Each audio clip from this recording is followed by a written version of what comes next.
Hey, brothers and sisters, and welcome back to 4 Minute Church. This week we've been discussing some things that you may not have known about the crucifixion, and I wanted to add a little more to that today.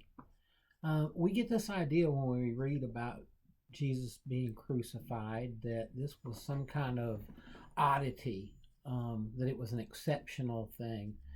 Uh, we sometimes get that idea because of the way it seems Pilate was not super anxious to crucify Jesus, that you had to have done something really, really horrible to be crucified. But unfortunately, that wasn't the case. Both Tacitus and Josephus, early, excuse me, early historians, Tacitus, a Roman, and uh, Josephus, a Jew, both of them recorded thousands upon thousands of crucifixions were occurring at the time.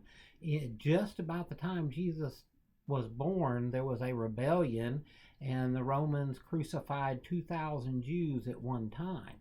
This was not something that was strange or out of the ordinary. Jesus' crucifixion that day would have been seen as no more than just another criminal going to the cross.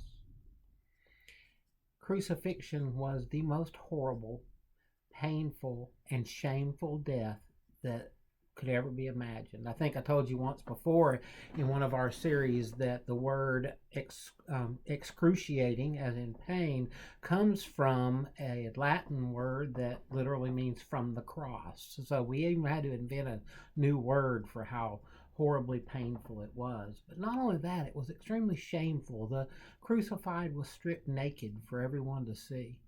Now, we usually picture this huge cross up in the air with Jesus on it, but in truth, the cross was probably no more than 2 feet off the ground. That was part of the shame. The body was left on the cross, close to the ground, so that scavengers like dogs could come by and eat the dead or dying. So the fact that the Jesus was taken off the cross by Joseph of Arimathea and Nicodemus was what was unusual. Now, as I said, it was extremely shameful. In Deuteronomy, there's a law that curses people that are hung from the tree.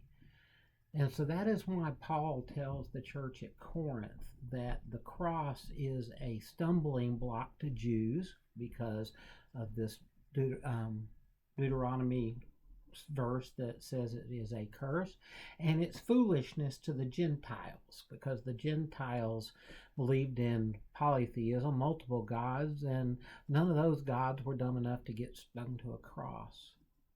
So Jesus suffered the most horribly painful death, paying the price for our sins. But he also suffered the most shameful death, to take upon himself the shame of our sins. And so we no longer need fear condemnation for the sins we committed. By all rights, when the Jewish council found Jesus guilty of blasphemy, he should have never gone to the cross in the first place. But God's plan from the very beginning was for Jesus to die in the most horrible and shameful manner possible so that we never need to. Tomorrow, let's talk a little bit about how the Sanhedrin acted on that Thursday night and early Friday morning. Until then, the Lord bless and keep you. The Lord make his face to shine upon you and be gracious unto you.